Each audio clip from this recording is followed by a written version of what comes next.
আজ আমি আপনাদের সাথে খুবই সহজ আর নতুন একটি রেসিপি শেয়ার করব। ঘরে আটা থাকলে কিন্তু বাসায় আপনারা এভাবে পাস্তাগুলো বানিয়ে নিতে পারবেন।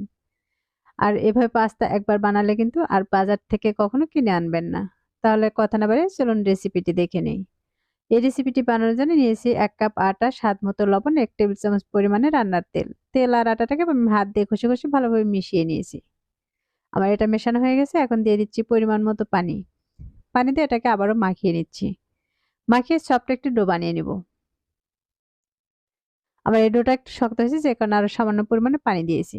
পানি দিয়ে এটাকে মাখিয়ে নিয়েছি। মাখিয়ে একটি সফট ডো তৈরি করে নিয়েছি। আর ঢাকনাটা ঢেকে রেস্টে রেখে দিয়েছিলাম ৫ মিনিটের মতো। এবার ৫ মিনিট পর ঢাকনাটাকে সরিয়ে নিয়ে এটাকে আবারও মথে নিচ্ছি।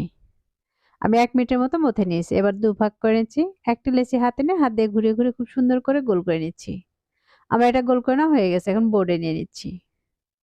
বোর্ডে নেওয়ার পর কিছুটা শুকনো আটা ছড়িয়ে দিচ্ছি আর হাত দিয়ে চেপে একটু বড় করে নিচ্ছি। এরপর রুটি বেলনা দিয়ে এটাকেও একটু রুটি বেলে নিব। এই রুটিটা কিন্তু খুব বেশি মোটা বানাবো না, আবার খুব বেশি পাতলাও বানাবো না। মাঝারি রকম করে আমি রুটিটাকে বেলে নিয়েছি। এখন এরকম একটি কুকি কাটাতে আমি এভাবে কেটে নিচ্ছি। আপনারা চাইলে কিন্তু যেকোনো বোতলের মুখা দিয়েও কেটে নিতে পারেন। আমি রুটির চতুর্থ সাইড কিন্তু কেটে নিয়েছি। এখন এই বাড়তি অংশটাকে আমি উঠিয়ে নিচ্ছি। এটাকে উঠিয়ে আমি পরে বেলে কিন্তু এটাকে আবার এভাবে কেটে নিব। আমি সবগুলো কিন্তু বানিয়ে নিয়েছি। এখন এখান থেকে আমি একটি হাতে নিয়ে এভাবে ভাঁজ দিয়ে নিচ্ছি। আমি এটা কিভাবে ভাঁজ দিয়ে নিচ্ছি তা কিন্তু আপনারা দেখে বুঝতেই পারতেছেন। আমি একইভাবে সবগুলো বানিয়ে নিয়েছি। এখন এগুলো সেদ্ধ করে নেব।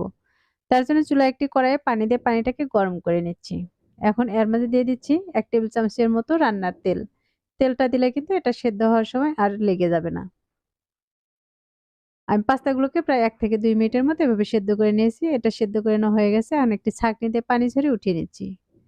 উঠিয়ে এটাকে ঠান্ডা পানি দিয়ে দিচ্ছি।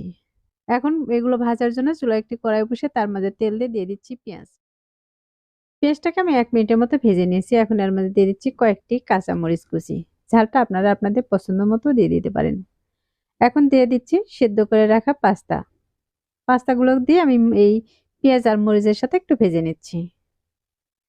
এখন এর মাঝে দিয়ে দিচ্ছি আমি ১ প্যাকেট ম্যাগি মসলা। আমি এখানে কিন্তু এক করে উপকরণগুলো এড করে দিচ্ছি। আর দিয়ে দিচ্ছি কিছুটা পরিমাণে টমেটো সস।